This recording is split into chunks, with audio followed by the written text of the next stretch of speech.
નમસ્કાર, આજના મુખ્ય સમાચાર એન્કર પ્રાચી સાથે. અંકલેશ્વર જેડીસીમાં આવેલી શારદા સિન્થેટિક કંપનીમાં ગતરોજ વહેલી સવારે અચાનક ભીષણ આગ ફાટી નીકળતા સમગ્ર વિસ્તારમાં દોડધામ મચી ગઈ હતી.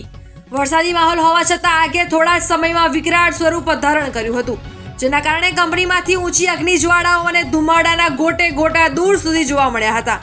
આગની જાણ થતાં જ ફાયર બ્રિગેડની ટીમ તાત્કાલિક ઘટના સ્થળે પહોંચી ગઈ હતી. 2 ફાયર ફાઇટરોની મદદથી આગ પર યુદ્ધના ધોરણે કાબુ મેળવવાની કામગીરી હાથ ધરવામાં આવી હતી. ફાયર કર્મચારીઓએ ભારે જહેમત અને સતત પાણીનો મારો ચલાવી આગને વધુ ફેલાતી અટકાવી હતી. લાંબા સમયની કામગીરી બાદ આગ પર સંપૂર્ણ કાબુ મેળવી લેવામાં આવ્યો હતો. સદનસીબે આ ઘટનામાં કોઈ જાનહાનિ કે ઈજા થઈ હોવાના અહેવાલ સામે આવ્યા નથી. જો કે આગના કારણે કંપનીને કેટલું નુકસાન થયું છે તે અંગેની વિગતો હજુ બહાર આવી નથી. પ્રાથમિક માહિતી મુજબ આગ લાગવાનું ચોક્કસ કારણ હજુ જાણી શકાયું નથી. સંબંધિત વિભાગ દ્વારા આગના કારણો અને નુકસાન અંગે તપાસ હાથ ધરવામાં આવી રહી છે. ફાયર બ્રિગેડની સમયસરની કામગીરીને કારણે મોટી દુર્ઘટના ટળી હોવાનું માનવામાં આવી રહ્યું છે.